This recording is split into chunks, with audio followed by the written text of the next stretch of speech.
I'm here with Jim Stewart, and we're going to be talking about his publication, Angels Watching Over Me, which is a first-hand account of a story, a very traumatic story.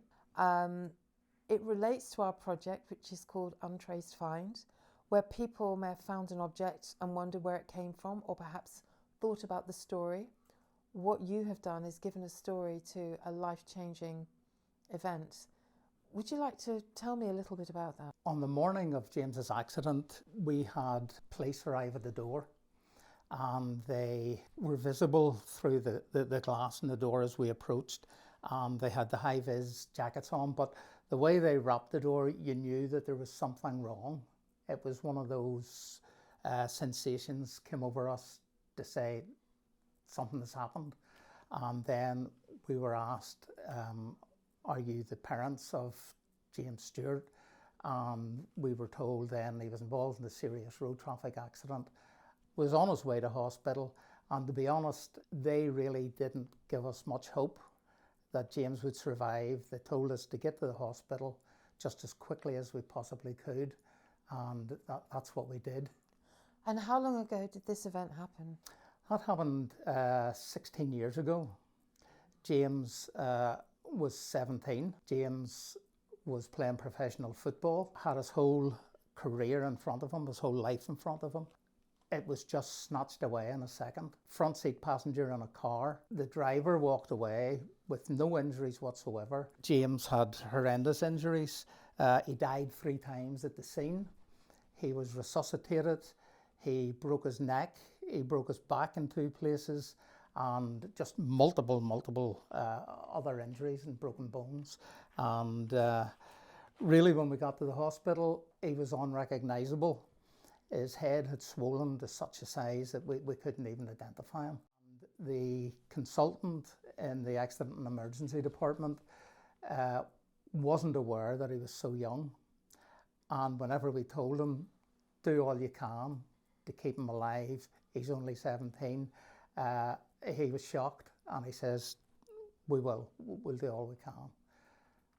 I've spoken to James in our weekly activities preparing for this project, and he told me that you had been keeping a diary about the events. And had you thought about turning it into a book, or did that just happen incidentally? Never anticipated that I would ever write a book under any circumstances. I kept the diary, and I don't know why.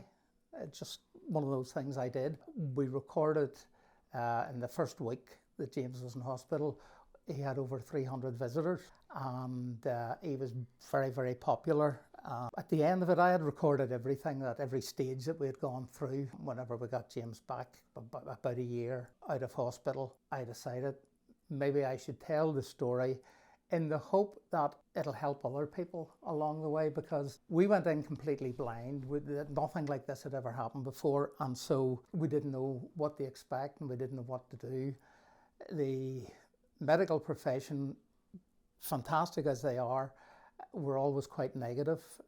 They didn't build your hopes up. They told you that the chances are that he's not going to survive. In fact, we were put in a position where they'd given him 24 hours to live. We were told to go and get his family, to bring them in to say their final farewells to him.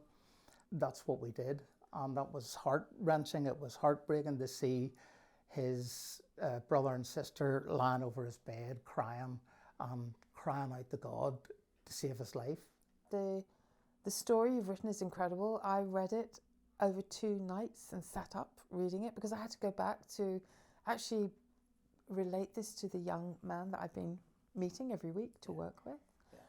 The support from obviously the hospital, your friends, your community, your church, but your family as a unit, just how you stuck together, how you supported each other, that really comes across in the book. The honesty and the hard journey that you've had is quite incredible. And to relate this now to this strapping Chelsea supporter who is the life and soul of the every opportunity that we have had. There's always a story, there's always a joke. For you, looking back, does this story kind of actually pinpoint a point in time that you thought you might never get past?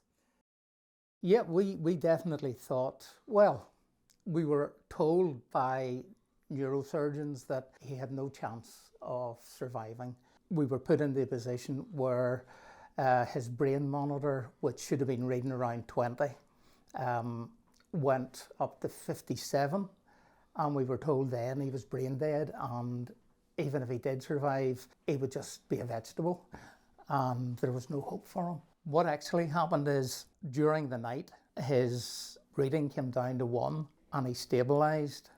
And I do have to mention that the reason I called the book Angels Watching Over Me was there was, in our opinion, divine intervention. We believe that God had sent someone, a messenger, the Bible would say, in times of extreme need and stress and problems, that God would send a messenger to help.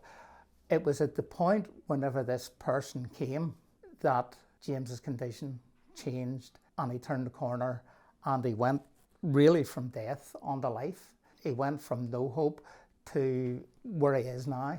Incredible. And I think as a family, you continue that journey of care, development, interaction, a lot of sports activity, a lot of interest. When we got him home from hospital, he was unable to sit in a seat. He couldn't stand, he couldn't walk, he couldn't talk. He lost his voice for 3 years. And another interesting point is he was the second person in the United Kingdom to have a procedure done in the Ulster Hospital that they use on children with a cleft palate. And that procedure gave James his speech back. And that was a big turning point for him, because if we were going out for a meal or we were going anywhere, he wouldn't interact with anybody, he wouldn't go into restaurants. But when he could talk and tell people what he wanted, then there wasn't a problem. That was a major turning point.